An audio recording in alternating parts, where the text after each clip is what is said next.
හැමෝටම පේනවාද මම කරන දේ මම මොන මේ ආරම්භයේ දැන් ඔය මේ මගේ තියෙන ද්‍රාවණය හරිලා මේ පළවෙනි ද්‍රාවණය මේක පළවෙනි ද්‍රාවණය මම ලියාගත්ත මේක අංක 1 කියලා මම ලියන්නම් මේ අංක 1 ද්‍රාවණය මගේ මේ අංක 1 ද්‍රාවණයේ තියෙන්නේ මොනවද බලන්නකෝ අංක 1 පද තියෙන සෝඩියම් මේක හොඳට අහගන්න මේක ඝන හදලා භාවිත කරලා ඊට පස්සේ හරි මේකේ සෝඩියම් හයිඩ්‍රොක්සයිඩ් ද්‍රාවණයක් තියෙනවා 0.5 මවුල ගන්න සාන්ද්‍රණය පරිමාව 25ක් තියෙන ඝන සෙන්ටිමීටර හරි මම මේ සාන්ද්‍රණය C1 කියලා ලියාගත්තා නිකන් පරිමාව V කියලා ලියාගත්තා. දැන් ළමයි මේක මෙන්න මේ සෝඩියම් හයිඩ්‍රොක්සයිඩ් ටික දාන්නේ ජලය 175කටනේ. එතකොට හැම කෙනෙක්ටම තේරෙන්න ඕනේ මේ 25යි 175කට දැම්මහම අවසාන පරිමාව කොච්චරක් වෙනවද? අවසාන පරිමාව කීයක් වෙනවද සාමාන්‍යයෙන්? අවසාන පරිමාව යනවා 200කට. හරි මෙන්න මේ අන්තිම ද්‍රාවණයේ පරිමාව දැන් ඔන්න ළමයි 200 දක්වා වැඩි වෙනවා. හරිද? එන මගේ අවසාන ද්‍රාවණය මම ඇඳලා මෙන්න මේක දැන් තනුකුණ ද්‍රාවණය 200යි පරිමාව. හරි ඔන්න මේ ලැබෙන ද්‍රාවණයක් දැන් මොනවද? මේකේ තියෙන සෝඩියම් හයිඩ්‍රොක්සයිඩ් තමයි. මම ලියනවා NaOH කියලා. හරි ඒක අවුලක් නැහැ. ඒකේ තියෙන ද්‍රාවණය එකම තමයි. හැබැයි සාන්ද්‍රණය වෙනස්. ඒ හින්දා අපි මෙහෙම ලියමු. NaOH AQ. හරි. AQ කියන්නේ ජලීය ද්‍රාවණයක් කියන එක. හරි.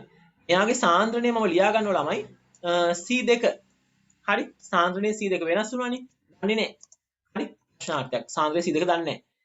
පරිමාව දන්නවා මම B2. පරිමාව දැන් අවසාන පරිමාව ළමයි ඝන සෙන්ටිමීටර 200ක් වෙලා. ඒක කාටවත් ප්‍රශ්නයක් නැති කියලා හිතනවා. ඔන්න ඕක ලියා ගන්න මුලින්ම. දැන් ඕගොල්ලන්ට දන්න දෙයක් තමයි සෝඩියම් හයිඩ්‍රොක්සයිඩ් ද්‍රාවණය මෙහෙම ජලය 175කට දැම්මහම හැදෙන ද්‍රාවණයේ පරිමාව 200ක් වෙනවා සාන්ද්‍රණය වෙනස් වෙනවා කියලා දෙන සාන්ද්‍රණය දන්නේ. අපි කොහොමද මේක කරන්නේ ළමයි? මේ බලන්න. ඔයගොල්ලන්ට මම කලිනුත් කිව්වනේ මෙහෙම දෙයක්. මේ පළවෙනි ද්‍රාවණයේ තියෙනවා නම් සෝඩියම් හයිඩ්‍රොක්සයිඩ් යම් මවුල ප්‍රමාණයක්. හරි? මම මේක හිතන්නකෝ සිම්පල් n කියලා ගන්නවා කියලා. මම මෙයාගේ මවුල ගාන සිම්පල් n කියලා ගන්නවා. හරි? මේක ඇතුළේ තියෙන මවුල ගාන සිම්පල් n. එහෙනම් එහා පැත්තේ තියෙන මවුල ගාන මොකද ඔයගොල්ලෝ කියන්නේ? මට කියන්න පළවෙනි ද්‍රාවණයේ සෝඩියම් හයිඩ්‍රොක්සයිඩ් සිම්පල් n මවුල සංඛ්‍යාවක් තියෙනවා. අවසාන ද්‍රාවණයේ පරිමාව 200ක් වෙලා තියෙනවා. පරිමාව වැඩිලා තියෙනවා. මවුල ගාන මොකක්ද? අන්තිම දෙවන ද්‍රාවණයේ මවුල ගාන මොකක්ද? හසිනි කියන්න බලන්න. මේ පළවෙනි ද්‍රාවණයේ සෝඩියම් හයිඩ්‍රොක්සයිඩ් මවුල ගාන සිම්පල් n දෙවන ද්‍රාවණයේ NaOH මවුල ගාන කීයද?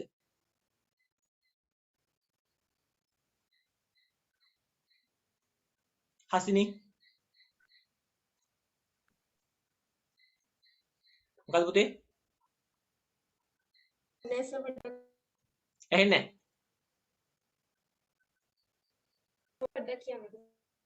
මම ඇහුවේ පළවෙනි ද්‍රාවණයේ දැන් අපේ NaOH තියෙන සිම්පල් n මවුල සංඛ්‍යාවක්. අපි දැන් මවුල ගාන ගණනය කරන්නේ නැහැ. පළවෙනි එකේ මවුල ගාන සිම්පල් n කියලා ගමු. එහෙමනම් දෙවන ද්‍රාවණයේ මවුල කොච්චර ප්‍රමාණයක් තියෙනවද කියලා අහන්න වගේ.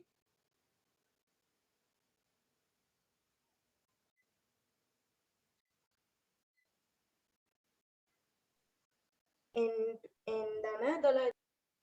ඒ මොකෝ එහෙම වෙන්නේ?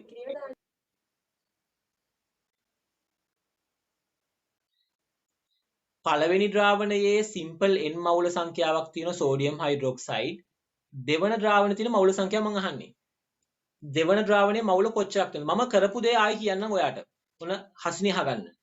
මම කරේ සෝඩියම් හයිඩ්‍රොක්සයිඩ් ද්‍රාවණයක් අරගත්තා. එයාගේ සාන්ද්‍රණය 0.5 මවුල ගන්න ඩෙසිමීටරට.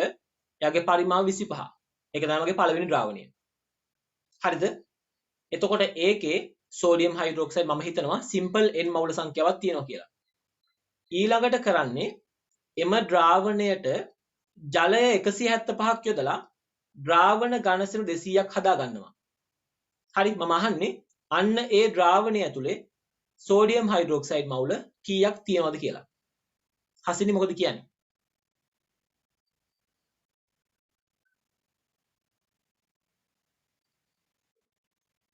කියන්න හසිනි.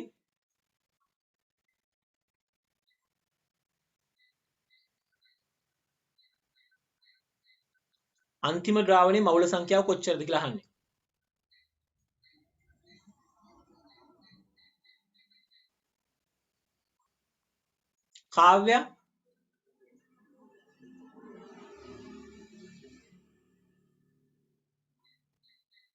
කාව්‍ය තේරෙනවද? හසිනි කියන්නකෝ. කමන්නේ කවුරු හරි කියන්නකෝ. ඒ n එකතු කිරීම 12.5ක් උනේ මොකෝ?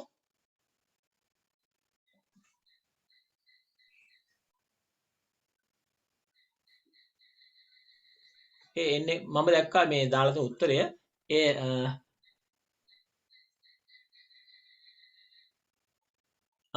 ගුම්නි මට උත්තර දෙන්න බලන්න.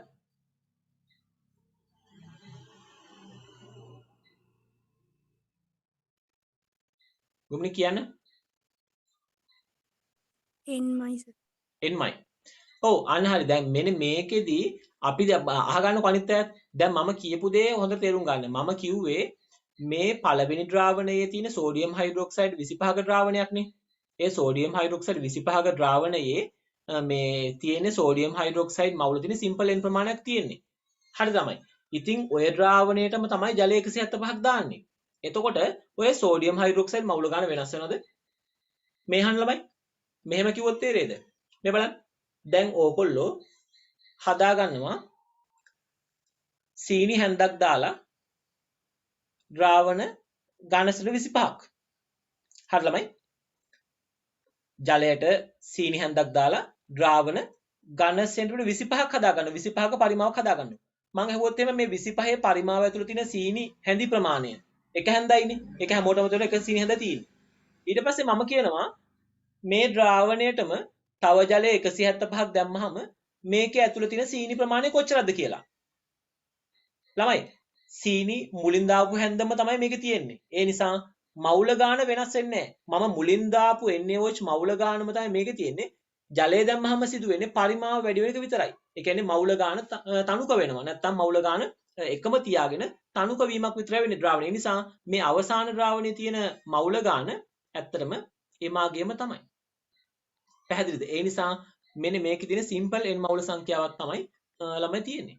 ඉතින් ඔන්න ඔය ප්‍රමාණය වෙනස් වීමක් වෙන්නේ නැහැ. පැහැදිලිද දැන් හැමෝටම? හරිද කාව්‍යයක්? තේරුණාද? හරි. අන්න ඒ විදිය තමයි හසින දැන් හරිද පැහැදිලිද වැඩි? හරි. ඔන්නෝක තේරුම් ගන්න ඕනේ. මම දැන් මේ ගාන හදන්නේ වෙන ක්‍රමයකනේ. ඕක වැදගත් වෙනවා. හරිද? හරි. දැන් මම තාම ප්‍රශ්න අහලා ඉවර නෑ. හරි? තව ප්‍රශ්න මට තියෙනවා. හරි. මේ අහන්න. දැන් ඔන්න අපිට උත්තර දුන්නත් කවිෂ්ක ඉන්නවනේ. හරි. කවිෂ්ක මට කියන්න පළවෙනි ද්‍රාවණය මේ තද නිල් පාට ද්‍රාවණේ තියෙන්නේ. පළවෙනි ද්‍රාවණයේ තියෙන සෝඩියම් හයිඩ්‍රොක්සයිඩ් මවුල ගාන NaOH මවුල ගාන සිම්පල් එන්නේ. සිම්පල් n සමාන වෙන්නේ මොන ගුණිතයටද? සිම්පල් n සොයාගන්නේ කොහොමද? සිම්පල් n සමාන වෙන්නේ මොන ගුණිතයටද කියන බලන්න. විශ්ක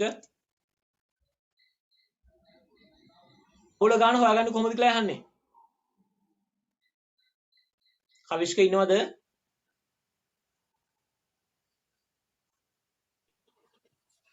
ස්කන්ධය බෙදෙන මৌলিক ස්කන්ධය. එහෙම පුළුවන්. දැන් මෙතන තියෙන එහෙම එකක් නෙවෙයි. මෙතන ඔය දත්ත වර්ගයක් තියෙනවා.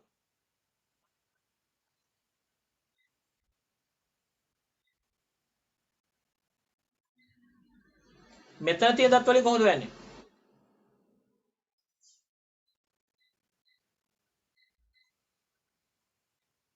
සෝඩියම් හයිඩ්‍රොක්සයිඩ් මවුල ගාන මෙතනින් හොයාගන්නේ කොහොමද? මේ දත් වර්ගය මම දීලා තියෙන්නේ මෙතන. පේනවද මේ ද්‍රාවණයට යටින් දත් වර්ගයක් දීලා තියෙනවා. කවිෂ්ක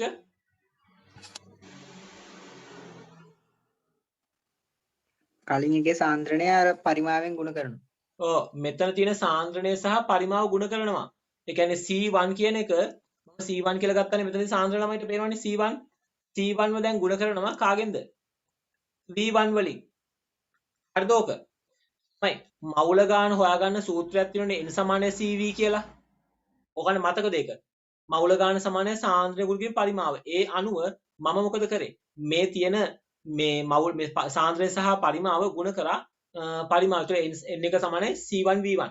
හරි මට කියන්න ගුම්නි මේ එහා පැත්තේ ද්‍රාවණයේ තියෙන මවුල සංඛ්‍යාව හොයාගන්නේ කොහොමද? නැත්නම් මොන කුලට සමාන වෙනවද? සමානයි ගුම්නි C2 V2 n සමාන C2 V2. ඔව් C2 V2 ගුණිතයෙන් තමයි අපිට ලැබෙන්නේ ඊළඟ ද්‍රාවණයේ තියෙන මවුල සංඛ්‍යාව. හරිද දැන්? මේක අපැහැදිලිලා ඉන්නව කවුරු හරි කෙනෙක්? හසිනි මේක හරියද පැහැදිලිද? හරි. දැන් ඕගොල්ලෝ මේ ගත්ත සමීකරණ දෙක ගැන මොකද කියන්නේ? මේකේ තියෙන n කියන්නේ නියතයක්නේ. දෙපැත්තම n සමානයි. එහෙනම් මට කියන්න අලුත් සමීකරණය මොකක්ද? කාව්‍යයක්. මේ දෙක සමාන කරාම මොකක්ද ලැබෙන්නේ? C1 V1 සමානයි C1 V2. අන්න හරි. C1 V1 සමානයි නේද? C1 ඩොට් එකක් තියනකො. C1 නැත්නම් ගුණ කිරීම. හරි. V1 සමානයි කියනවා C2 V2 කියලා. හරි ළමයි. හැමෝටම තේරෙනවද? හරි. මම යා කියන දේ ලිව්වා. නෝක තමයි සම්බන්ධ ළමයි. දැන් ඕනම සමීකරණයක් ගත්තා මොකද C1 V1 සමානයි C1 V1 සමානයි C2 V2 කියලා. හරි. මේක ඕනනම් එකටම ගුණ කිරීම තුල ලියන්න C1 V1 සමානයි C2 V2 කියලා. දැන් ඔන්න මගේ සමීකරණය. දැන් මොකද මට තියෙන්නේ? දැන් මට ඕනේ C2 හොයාගන්නනේ. එහෙනම් C2 උක්ත කරන්න. හරි. ඔන්න මම ඊළඟ කොටසේ C2 උක්ත කරනවා. ළමයි C2 උක්ත කරාම මොකද වෙන්නේ? C2 සමානයි මොකද වෙන්නේ? C1 V1 බෙදීම V2. හරි නේද? නම් සලියම් C2 සමානයි ඊට පස්සේ මෙතනින් ගන්නවා C1 V1 දීම V2 චල මොන සමීකරණ ඔක එන්නේ ළමයි හරි මේක දෙවන ක්‍රමයක ලියා ගන්න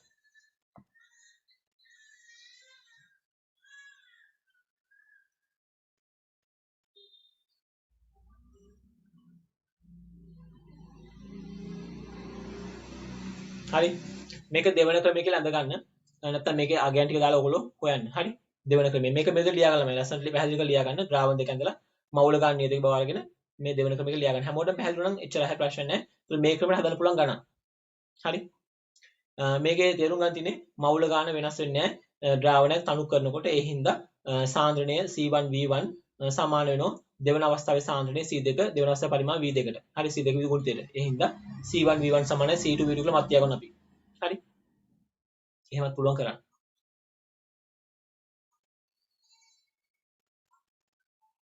හැබැයි ගානක් හදනකොට C1 කියන්නේ මොකද්ද V1 කියන්නේ මොකද්ද C2 කියන්නේ මොකද්ද V2 මොකද්ද කියලා හඳුනලා දෙන්න ඕන. තුනිකාම එකෙල්ලෙම C1 V1 සමානයි C2 V2 ගහම කවුදුකක් දන්නේ නැහැ ඔයගොල්ලෝ හඳුන්වන පද. ඒ හින්දා පද හඳුනලා දෙනවා. ඊට පස්සේ තමන්ට අවශ්‍ය හොයන්න පුළුවන් නැත්නම් එකෙල්ලෙම දාලා කරන්න යන්න එපා. හරි මවුල ගන්න නියත බව පෙන්නලා ගාන හදන්න ඕනේ.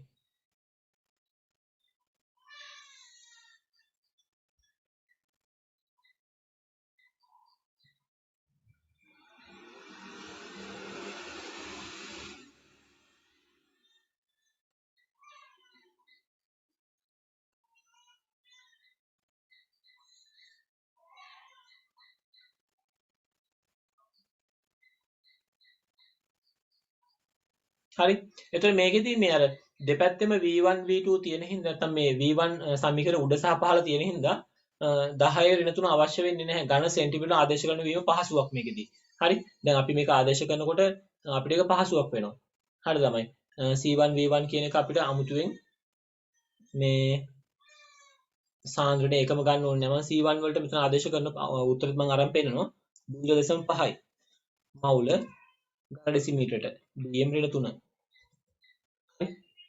ඒක තමයි ಗುಣ වෙනවා පරිමාව V1 කියන්නේ 25 ඝන සෙන්ටිමීටර වලින් මම 25 කෙලින්ම ආදේශ කරනවා ඝන සෙන්ටිමීටර වලින් හරි ඊට පස්සේ ඒක බෙදනවා පරිමාව 200ෙන් ඉරු බලන්න එහෙම වුණාන් පස්සේ මට තියෙන වාසිය තමයි මම මේක උඩයට දෙකම කපලා යන නිසා ඝන සෙන්ටිමීටර මම ඒකෙන්ම තියන්න පුළුවන් ඒක කියන ඒකයි තියෙන වාසිය හරි ඔහොම තියාගන්න පුළුවන් මට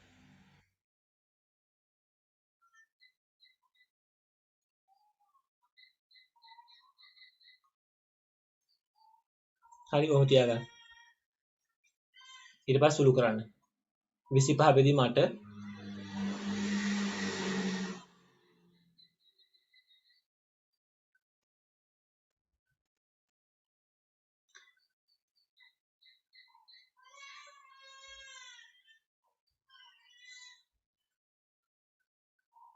හරි ළමයි.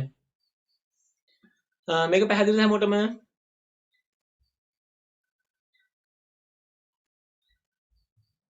ළමයිට මේක පැහැදිලි නේද? හරියද ගැටලුවක් නැහැ නේද?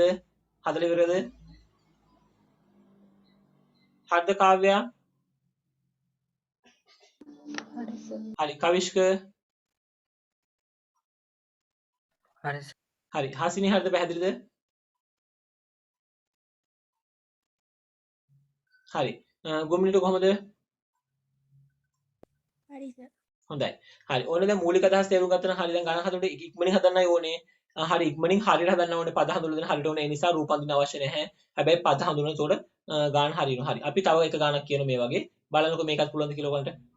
හරි. මම ලේසි. එච්චර අමාරු ගණන් කතා කරන්නේ. පස්සේ අපි කතා කරනවා. ලියන්න.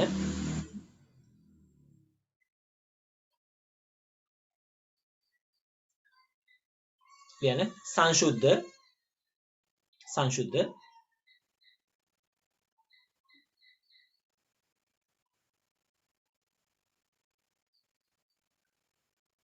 magnesium sulfate MgSO4 magnesium sulfate සංශුද්ධ magnesium sulfate gram 6ක් සංශුද්ධ magnesium sulfate ග්‍රෑම් 6ක් magnesium sulfate ලියන MgSO4 මම ලියනවා අවශ්‍ය නම් සංශුද්ධ magnesium sulfate ග්‍රෑම් 6ක් ආශ්‍රිත ජලය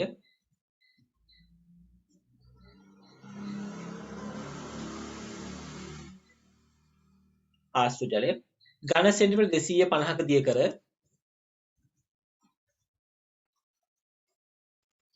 ආශ්‍රිත ජලය ඝන සෙන්ටිමීටර් 250ක දිය කර ද්‍රාවණයක් සාදයි.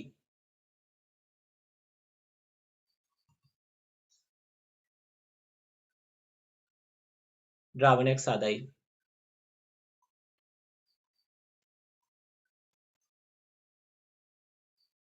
හරි.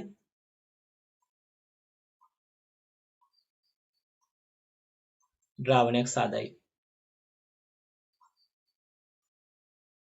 ආලියන් හරි ඊට පස්සේ ලියන්න ද්‍රාවණයක් සාදයි.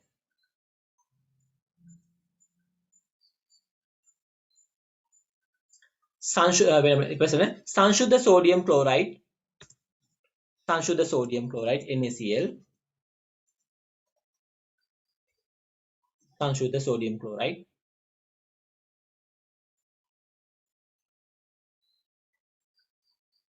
ග්‍රෑම් 5.85ක්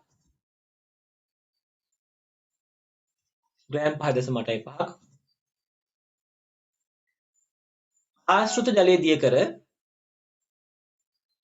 ආශ්‍රිත ජලයේ දිය කර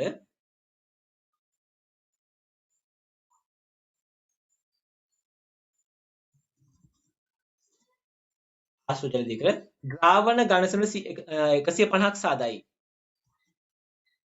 ද්‍රාවණ ඝන සෙන්ටිමීටර් 150ක් සාදයි.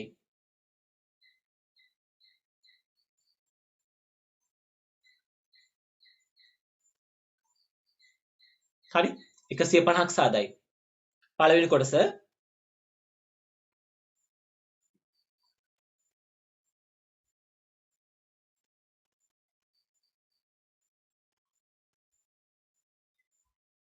පළවෙනි කොටස මැග්නීසියම් සල්ෆේට් ද්‍රාවණයේ මෞලිකතාව සොයන්න.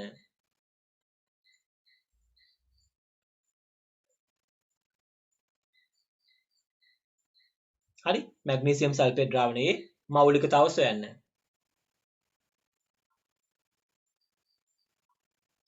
දෙවෙනි කොටස සෝඩියම් ක්ලෝරයිඩ් ද්‍රාවණයේ මෞලිකතාව සොයන්න.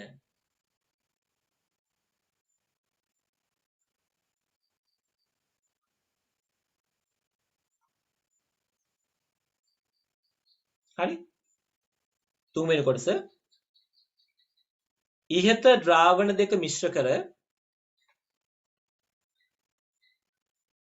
ඉහත ද්‍රාවණ දෙක මිශ්‍ර කර තනි ද්‍රාවණයක් සාදන ලදී.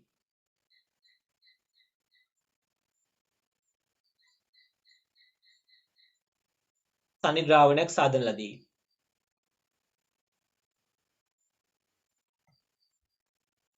එම තනි ද්‍රාවණය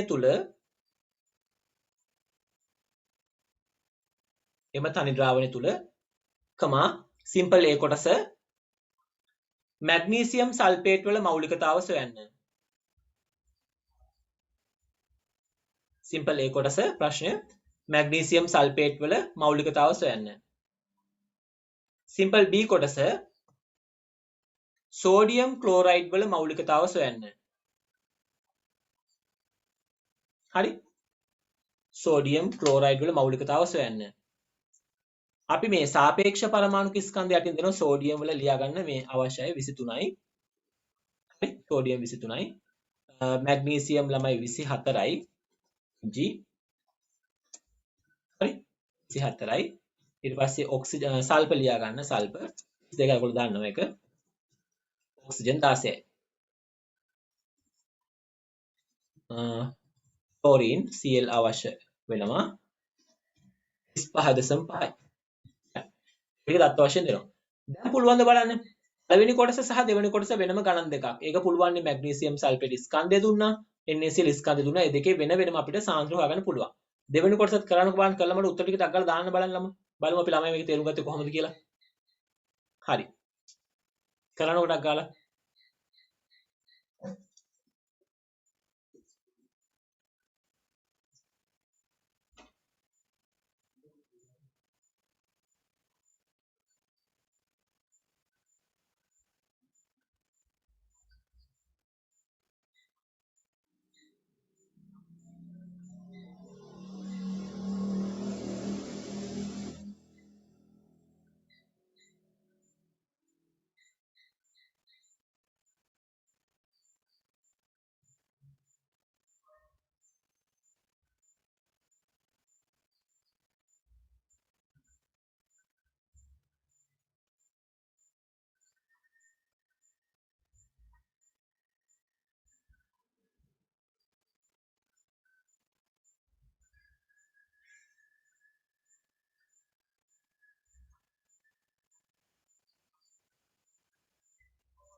හරි ළමයි. හරි උත්තර දාලා දුන්නේ. බලමු.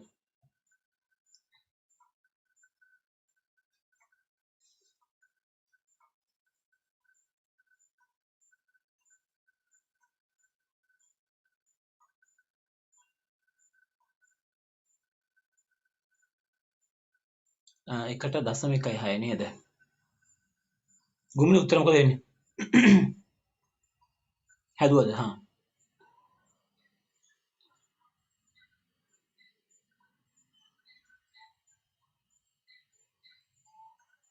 පළවෙනි එකට එන්නේ 0.1 2.5 නේද? 30යි ගණක් ආවද? පොඩක් උත්තර වෙනස්ද බලමු චුට්ටක් අපි එක. එහෙමුනේ මොකද කියලා.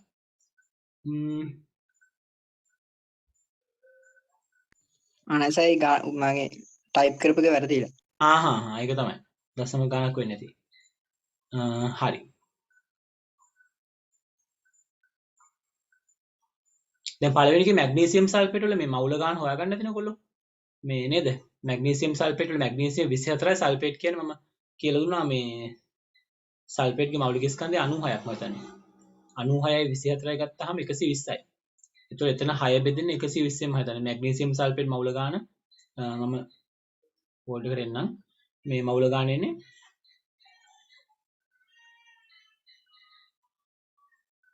දැන් අපි පුළුවන්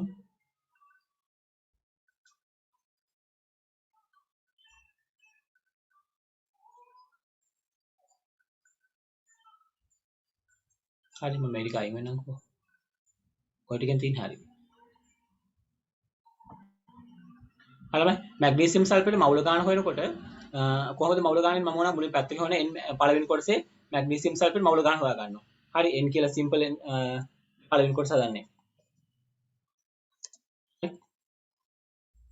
simple n magnesium sulfate G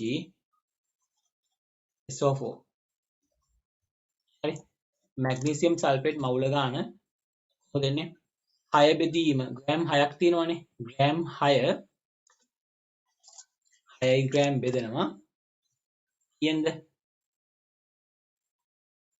අගේ මෞලික ස්කන්ධ 120 ග්‍රෑම් මවුලයට mol ඍණ 1 හරි ඍණ 1 කියලා ගන්න ඕන ඕක තමයි එන විදිය හරිද එතකොට ඕගොල්ලෝ ග්‍රෑම් 6 බෙදුවෙන් පස්සේ කීයද ඔයගලන්ට ආවේ 120 ෙන් බෙදන්න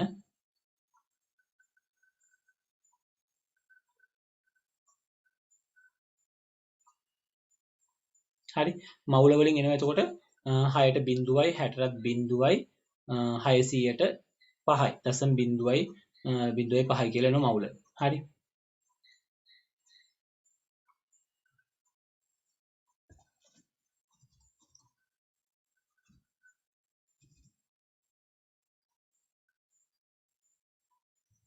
මෙහෙම එනවා 5යි මවුල කියලා නෝ මේ ප්‍රමාණය සාන්ද්‍රණය ගන්න කොහොමද උඩ සාන්ද්‍රණය ගන්නකොට අපි C කියලා හිතුවොත් මේ සාන්ද්‍රණය C නේ සාන්ද්‍රණය කියන්නේ C සමාන n බෙදීම v හින්දා අපිට හොයාගන්න පුළුවන් සාන්ද්‍රණය අපි ඉස්සරහනේ බෙදෙන මවුල ගන්න හරි 0.5යි මවුල බෙදනවා ළමයි පරිමාව 250යි ගන්න සිනු එක ඕන ලියලා 0.25යි ඊට ඩෙසිමීටර කියලා. ඒක එහෙම වල කමක් නැහැ. කොහොම ලියා ගන්න.